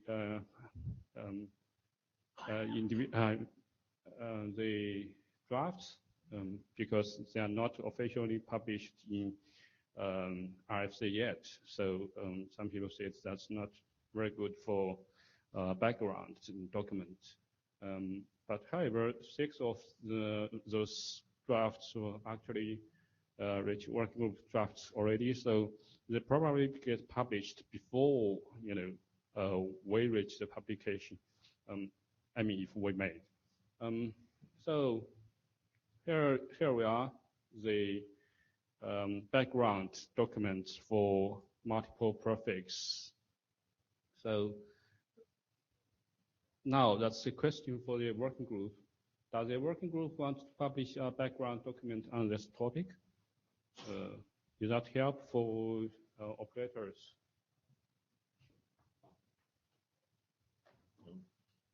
Comments?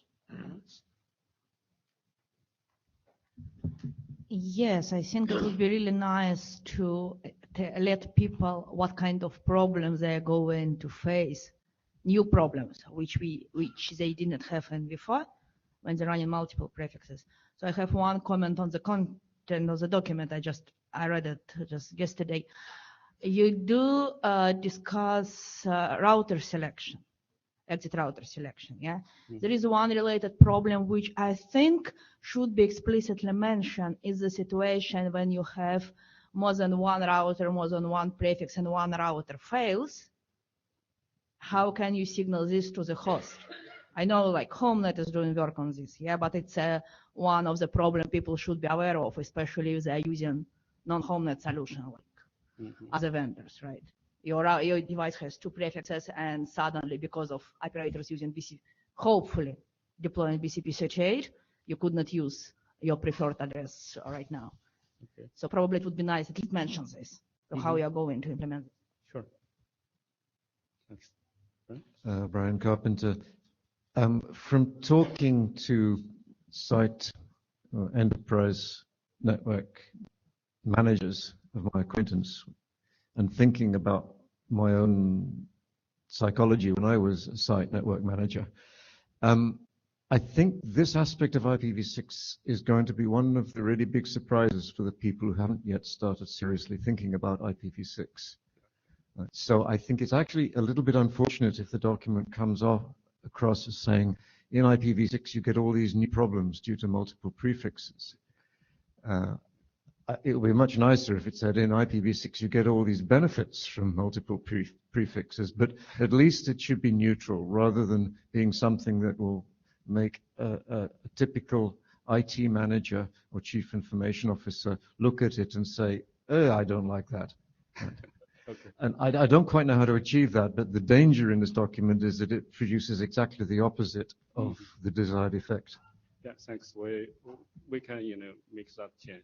Okay, yeah, John and Gova, I agree. It's a very good point. So probably you should phrase it as design considerations, what you should think, what you should talk to your vendors, for example, about, and so on, right?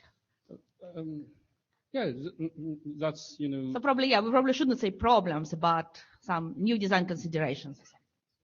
Okay, could be. Yeah. Is Lauren here? Yeah. That's what we tried to do, previously. As I said, we already removed problem statement, but I'm not fully sure how much, consideration or recommendation we can give in a document because, to be honest, I'm not the site network manager, so we may if we get, but there are few site network manager attend IETF, so really I don't sure whether we can give good recommendation without actually running such kind of networks. Barbara Stark. One of the things I see is that solutions for handling of multiple prefixes are still being developed, yes, and some are still years away, and you can't reference them because they're not done. Yeah. So this is incomplete at this time because the solutions aren't there, and I don't know how useful that is, and I'd rather focus on getting the solutions created. But we are encourage people to deploy IPv6, but they should know what is already available. Even more solutions coming, or even problems are there, but those network managers should know it. Should know what's the kind of situation. That's the purpose. Yeah, Joel Yeagley. So I've run this kind of network, and I see other people in the room who have. So I'm not sure that we can characterize it as those people aren't here. Yeah, well, we would like to get more help, more information. So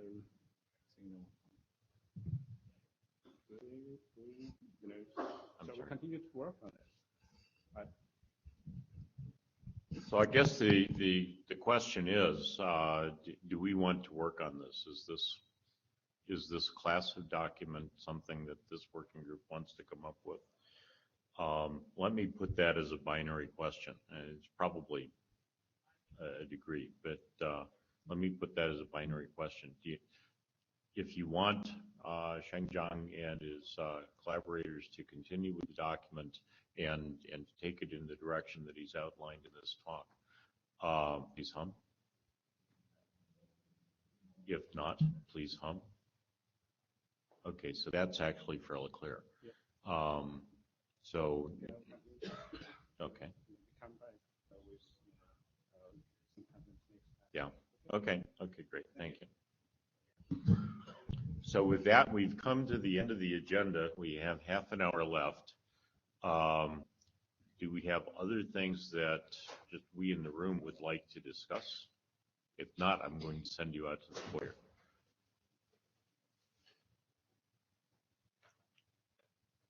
Seeing people running to the foyer. Okay, so we're adjourned.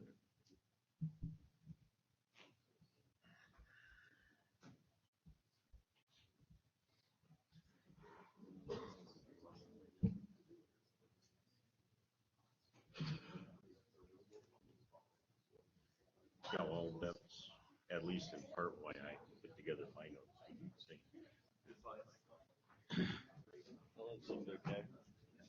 Yeah, we seem to survive.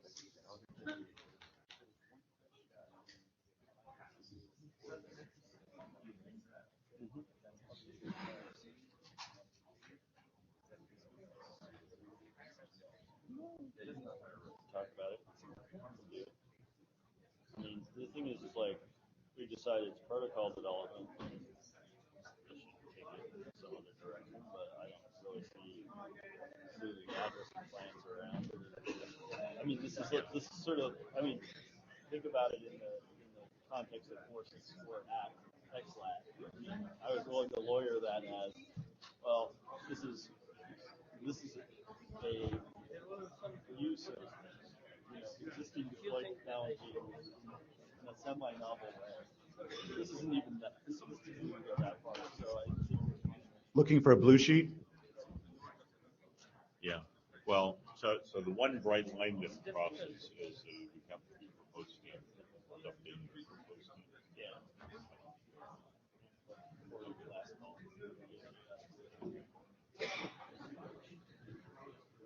If you're happy, I'm happy.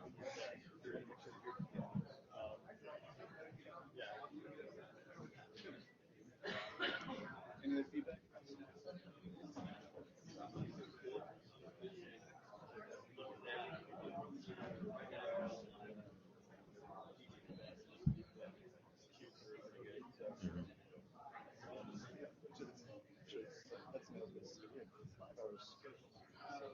Four and a half. So by the way, did the clicker do that?